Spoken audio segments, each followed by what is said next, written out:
All right, Tuttle, what's up? November 16th, we have our workout board brief here. It's a heavy day. Let's talk about our warm up first. So, we're going to warm up 5 sets, 9 different movements.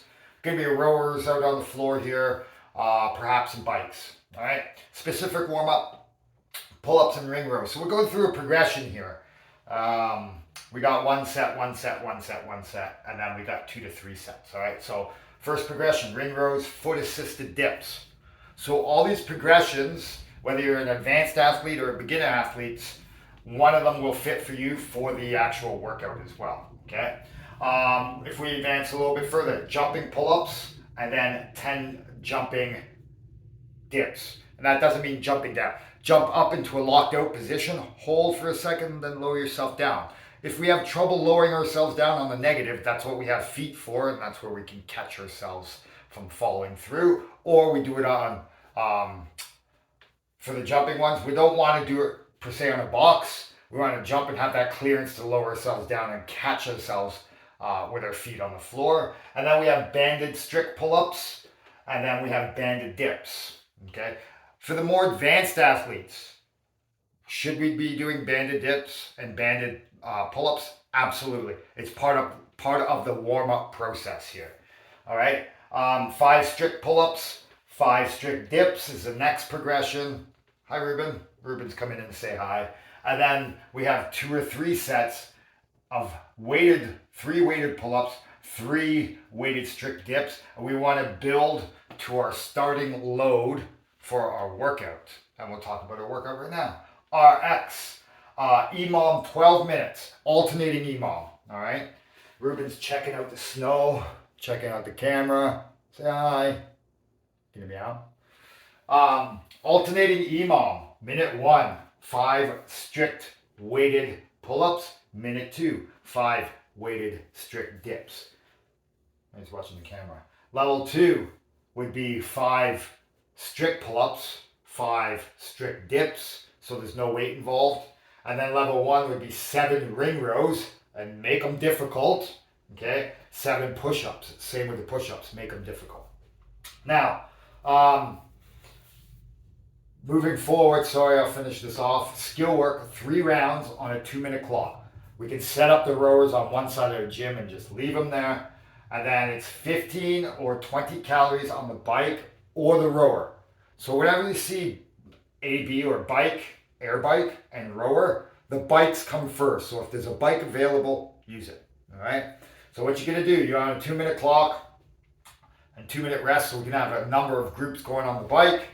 Row or ride those calories, row those calories, get off and do max distance dumbbell or kettlebell farmer's carry. So 50s or 70s, 1 in each hand. Okay, and you're gonna walk a 50-foot distance. The repetitions is gonna be how many sections of 50 feet were you able to walk. Every time you walk 50 feet, like that. All right, take a 2-minute rest and repeat. So we are going really hard on that bike, really hard on that rower. We're gonna get to that place of darkness.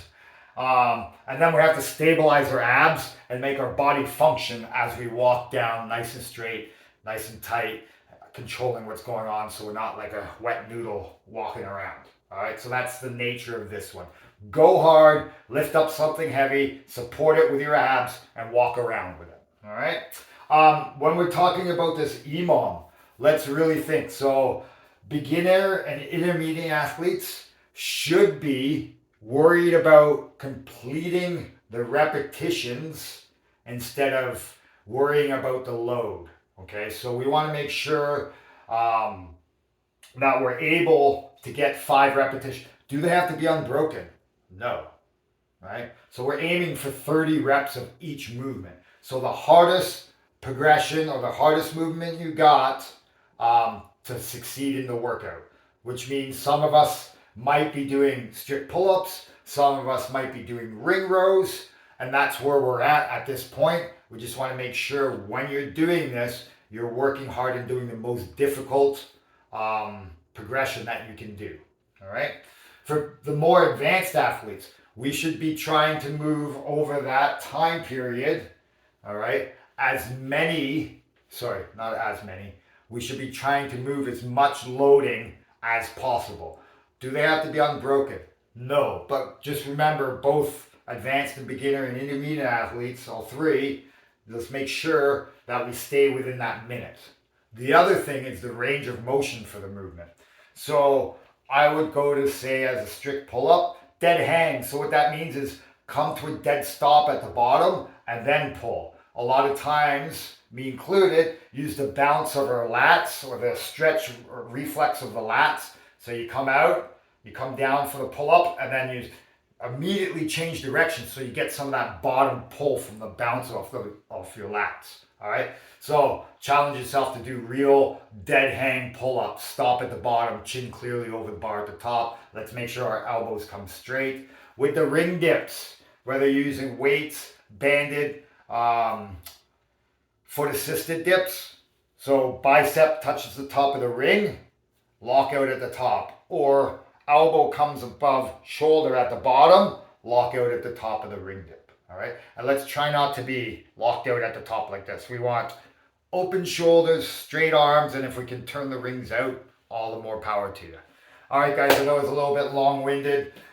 There's also some stretching to do after. That'll be on the board tomorrow. All right, enjoy. Have some fun with it.